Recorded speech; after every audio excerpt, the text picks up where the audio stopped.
احذر يا اهلي، خد بالك يا اهلي، خد بالك يا اداره النادي الاهلي، خد بالك كابتن محمود الخطيب. ادينا بنقول وبننبه واقول لك على موقف المصابين في النادي الاهلي، بس بالله عليك ما تبخل عليها باللايك والاشتراك وتفعل الجرس. وخير ما نبدا به الصلاه على الحبيب، اللهم صل وسلم وبارك على سيدنا محمد وعلى اله وصحبه اجمعين. هاخدها لك حكايه تنتوفه، بس بالله عليك ما تبخل عليها باللايك، بالله عليك. بص يا سيدي، واحده واحده كده. السنه اللي فاتت والسنه اللي قبليها، بس الاول اقول لك على حسين الشحات ومتولي واحمد عبد القادر وخالد عبد الفتاح. هقول لك على موقف. خلاص حسين الشحات ومحمود متولي مش هيلحقوا ماتش الكاميرون، ماتش القطن الكاميروني، ومش هيلحقوا ماتش سان داونز. واضحه؟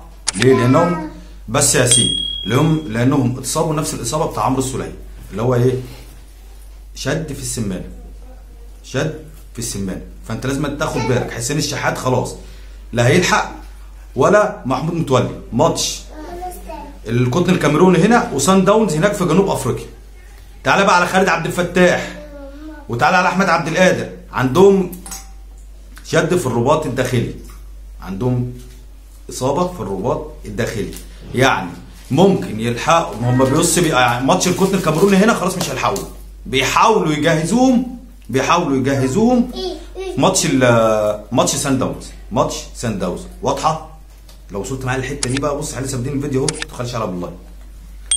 تاني، حسين الشحات ومتولي خلاص مش هيلحقوا لا ماتش القطن الكاميروني هنا، ومش هيلحقوا ماتش سان داونز هناك اللي هو بتاع يوم 11.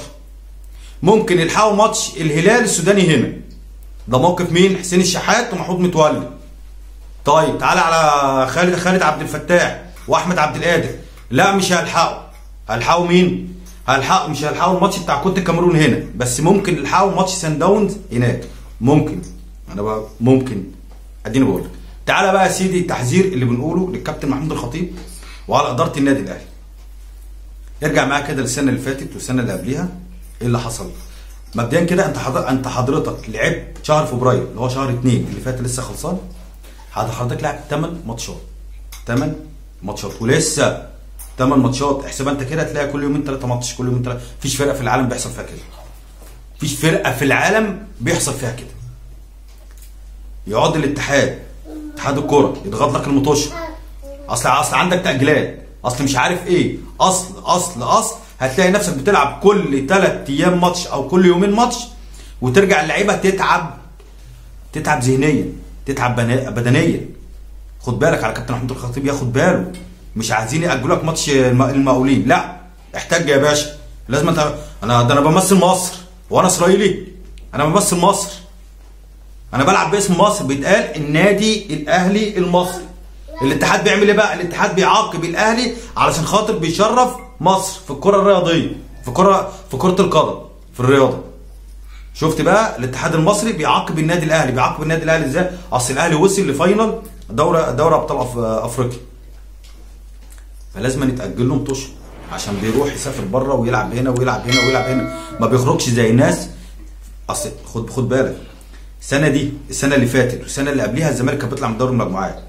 بص احنا ما حسيناش غير السنه دي، السنتين اللي فاتوا، لازم تاخد بالك، ما حسيناش غير السنتين اللي فاتوا لما الزمالك كان بيطلع حصان. تعالى بقى ما حسيتهاش انت كمان بقى لما الزمالك وصلنا انا وهو فاين اللي هو الفاينل اللي هو بتاع القاضيه، ماشي؟ كان الزمالك بيتاجل له مطوشه عادي، الاهلي بيتاجل مطوشه عادي. ليه؟ عشان ما فيش حد يقول اشمعنى ومش اشمعنى والحكايه والروايه. انت بتدفع ضريبه ايه بقى؟ ان انت بتوصل للنهائيات للاخر، بتروح كاس العالم للانديه فبتاجل لك مطوشه. لا ازاي؟ احنا ناجل الزمالك بس.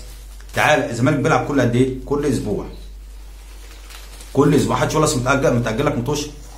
انا متاجل مطوشه عشان بشرف مصر، بلعب بره باسم مصر. بيتقال ايه؟ النادي الاهلي المصري.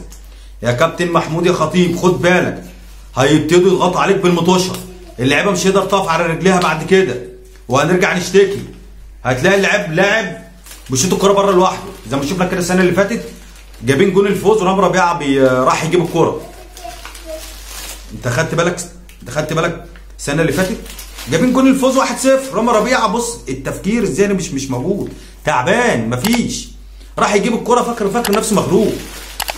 احنا نوصل بقى للحته دي، فعشان كده على اداره النادي الاهلي تاخد بالها، مش هنبتدي من دلوقتي نضغط مباريات، مش هنبتدي من دلوقتي. هتلاقي كل 3 ايام ماتش، هتلاقي لعيبه مش موجوده. يعني عندك كام اصابه؟ 4 اصابات، ده غير طبعا اكرم توفيق وكريم فؤاد. 4 اصابات كانوا بيلعبوا معاك اساسي، والمشكله الاكبر ان الاحتياطي مش على المستوى. يعني هات لحد دلوقتي يعوض حسين الشحات صعب. محمد هاني لا قدر الله لو جرى له حاجه مين لاعب ناحيه اليمين؟ بص انا بكلمك في ايه؟ احمد عبد القادر في حد هيعوضه؟ هتقول لي بيرسي تاو، انا مش شايف اي حد يعوضه. محمود متولي البديل مش على قد المستوى الاساسي، فانت حضرتك بتبتدي بيقع منك لعيبه، وحضرتك بتبتدي تنقط نقط بتقع منك انت التاني. عشان خاطر ايه؟ عشان خاطر يبتدي الضغط على النادي الاهلي من خلال المباريات. لازم اداره النادي الاهلي تاخد بالها من دلوقتي.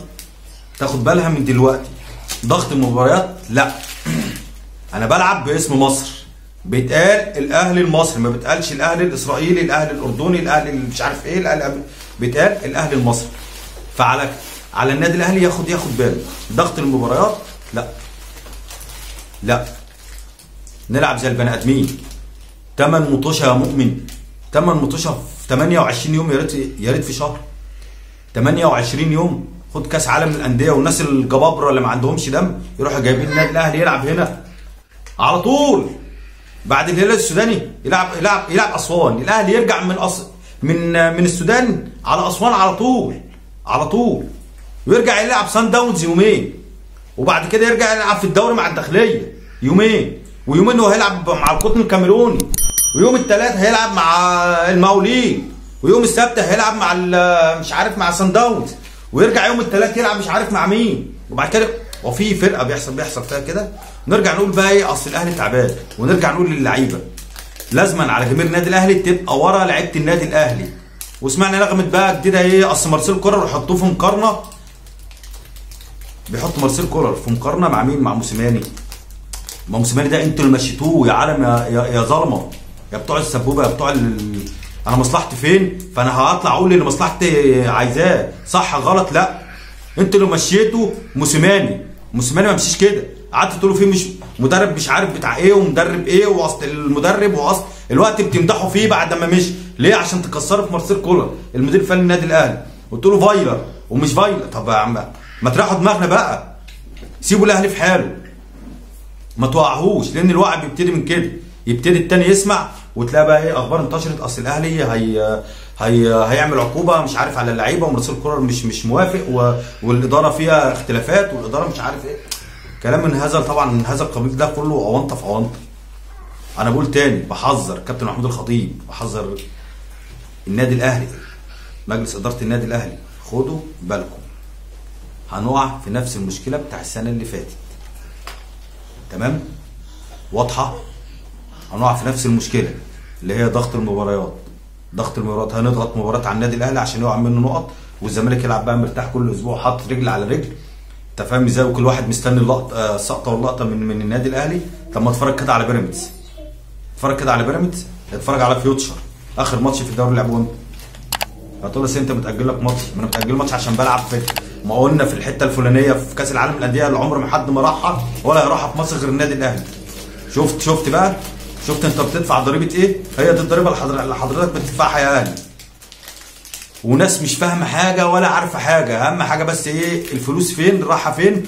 القناه الفلانيه بتقول لي اطلع قول الكلام دوت، فانا هطلع اقول عشان خاطر السبوبه. غلط صح؟ لا، ابتدي اكسر في النادي الاهلي، ابتدي اكسر في لعيبه النادي الاهلي، لكن حضرتك تقول كلمه حق والله ما تطلع تقول كلمه حق. ده شفنا الكابتن فطوطه ده طلع مع مش عارف امير هشام، قال كلام لما ساب قناه نادي الزمالك، ولما رجع قناه الزمالك قال كلام تاني. يعني بص بوريك العقليه ازاي. انا حلقتي خلصت، لو وصلت لحد هنا بالله عليك ما تبخل عليها باللايك، والسلام عليكم ورحمه الله وبركاته.